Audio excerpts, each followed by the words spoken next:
What's up, guys? Welcome back to another video. And today's video is gonna be my 2017 rod and reel arsenal. Let's go ahead and get into it. Let's start off with the least used rods, which are spinning rods, obviously. So let's start off with this one. I got a Dobyns Fury 7-foot medium light with a Okuma Trio 30 sized, and this I just use for shaky heads and wacky rigs mainly. Just a little finesse rod right there. Second rod, I got a Berkley E-Motion 6.6 medium light with a Shimano FX 2500 FB, and this rod I just mainly use for drop shots. That's pretty much it. It's not really much other than a drop shot rod, so yeah. Let's go ahead and get into the reel, rods and reels, not those little fairy sticks. This is my deep crankbait setup, or yeah, pretty much a medium to deep crankbait setup. It's a 7.6 medium heavy crank and stick. It's a Duckett Ghost with a Lew's speed spool and 6:4 to 1 gear ratio, and this is just I use for medium cranks, deep cranks, just stuff like that. Just a real wimpy rod for crankbaits. Next up, got another Duckett Ghost. This is a 7.6 extra heavy. This is like my frog stick and my punching stick mainly. I'll throw a rig on here every once in a while, and then I have it paired up with the Cast King Stealth 7:0 to 1 gear ratio reel. And even though it's a $60 reel, it's not that bad. But the thing I don't like about these Ducketts is that they have really long butts, I guess. And I hate that. I wish they were a little bit shorter, but you know, I'm not affiliated with them in any way, so I can't tell them. Next up, we got a Quantum Response rod, a 7-foot medium heavy. This is an off-brand Shimano, I guess. It's a Shishamo. It's a 6:4 to 1 gear ratio reel, and this is I use rattle traps on this. They can cast. This reel is really good too. They cast a country mile. And I use a 12 to 14 pound fluorocarbon with that. That's for my rattle. That's my rattle trap setup. Next, this is my jig setup. It's a 7-foot medium heavy Quantum Response rod with a Pinnacle Obsession Pro 7:0 to 1 gear ratio.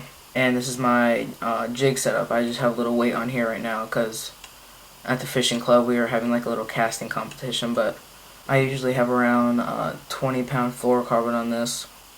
It's just a good flipping stick, especially for docks and stuff. It's a good skipping stick and stuff. That's my jig setup.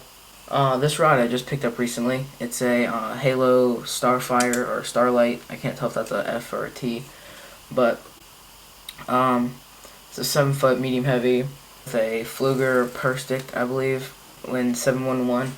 And this is just my buzzbait setup. I would usually have 30 to 40 pound braid on here for buzzbaits, but I just have cheap line on there. But this is my buzzbait setup, 7:1 to 1 gear ratio reel, and a 7-foot medium heavy rod. So that's all you need right there.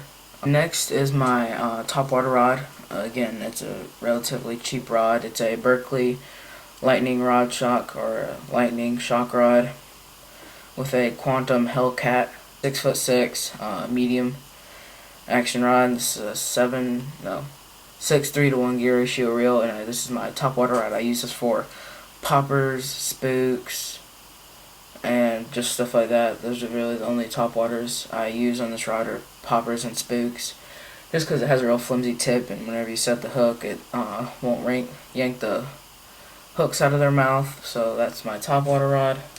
Next rod, this is a Quantum Response rod, 7-foot medium heavy, with a Lew's speed spool, 7:1 to 1 gear ratio. And this is my spinnerbait, chatterbait, and swim jig rod. I use this for all of them, but it's a really good setup. I use 15 to 17 pound fluorocarbon on this, just depending on what kind of cover and clarity I'm fishing in. But That's my spinnerbait, chatterbait, and swim jig setup. 7 foot with a lose. My last and final one is my quantum response rod. Again, it's a 7 foot medium with a Abu Garcia Silver Max and a 6/4 to 1. And this I just use for jerk baits and square bills. I use 10 to 12 pound fluorocarbon, depending, like I said, depending on the cover and clarity I'm fishing in. But this is just my square bill and jerk bait setup, and it's really good, and I really like it. So that's all for my rod and reels. I'll just show you my rods really quick. I have 2 rods, just empty rods, which I'm not going to use them anymore. It's just because. But these rods are for sale. If you guys want to buy them or are interested in them, DM me on Instagram. It's right here. Yeah, just go ahead and DM me on Instagram and tell me if you guys want to buy them. I'll give you all the specs and how much they are there. But this is a quantum response rod, 7 foot medium. The only thing, the top inlet, like the very tip, the inlet is falling out. But all you need to do is buy a new tip and replace it, and it's not that hard. It's probably like a $5 fix. But 7 foot medium quantum response rod, that's for sale. Next rod for sale is a spinning rod. This is a Akuma Reflections 7 foot medium light rod. It's a good rod. I used it for a while. I used it the whole last season. It's a good rod. I used it all last season, and nothing went wrong with it. Before I send it out to any of you guys that want to buy it, I'll just clean the cork for you guys. It's a little dirty, but it's a 7 foot medium light action Akuma Reflections, so that's for sale. So yeah, guys, that's my whole rod and reel arsenal. If you guys counted, you can, but I have around 10 or 11, somewhere around in there. And subscribe here, and that'll all be down in this description. Thank you guys for watching. Don't forget to comment what you guys want to see in future videos, and follow my Instagram, Snapchat. Hope you guys have an awesome day, and I'll see you guys later.